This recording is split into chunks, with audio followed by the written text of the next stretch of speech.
জাতীয় নাগরিক পার্টি এনসিপির দক্ষিণাঞ্চলের মুখ্য সংগঠক হাসনাত আবদুল্লাহ সম্প্রতি তার সামাজিক যোগাযোগ মাধ্যম ফেসবুকে একটি স্ট্যাটাসে সরকারের বিচারক প্রক্রিয়া ও অন্তর্বর্তীকালীন সরকারের কার্যকারিতা নিয়ে তীব্র সমালোচনা করেন। তিনি লেখেন, খুনি দেশ থেকে নিরাপদে বেরিয়ে যাওয়ার সুযোগ করে দেওয়া হয়, পুলিশ আসামি ধরলেও আদালত থেকে জামিন দেওয়া হয়, শিরিন শারমিনকে রাষ্ট্রীয় তত্ত্বাবধানে বাসায় গিয়ে পাসপোর্ট করে দেওয়া হয়, দ্বিতীয় ট্রাইব্যুনাল জানুয়ারিতে হওয়ার কথা থাকলেও মে মাসে এসেও শুরু হয়নি, আর আপনারা বলছেন আওয়ামী লীগের বিচার করবেন।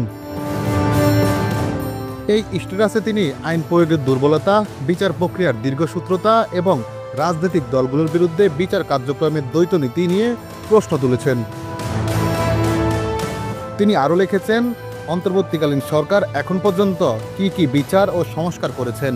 এই বক্তব্যের মাধ্যমে তিনি অন্তর্বর্তীকালীন সরকারের কার্যকারিতা নিয়েও সন্দেহ প্রকাশ করেন এবং জনগণের কাছে এর জবাবদিহিতা দাবি করেন। হাসনাত আবদুল্লাহর ফেসবুক পোস্টটি থেকেই স্পষ্ট তিনি বর্তমান বিচার ব্যবস্থা রাজনৈতিক পক্ষপাত প্রভাবের অভিযোগ তুলেছেন।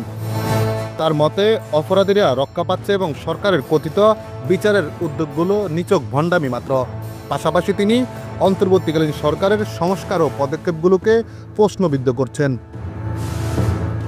এনসিপির এই নেতার বক্তব্য সামাজিক যোগাযোগ মাধ্যমে ছড়িয়ে পড়ার পর রাজনৈতিক অঙ্গনে সমালোচনার জন্ম দিয়েছে। কেউ এটিকে গণতন্ত্র ন্যায়ের প্রশ্নে একটি সাহসী আওয়াজ হিসাবে দেখছেন, আবার কেউ এটিকে রাজনৈতিক কৌশল বলেও আখ্যা দিচ্ছেন।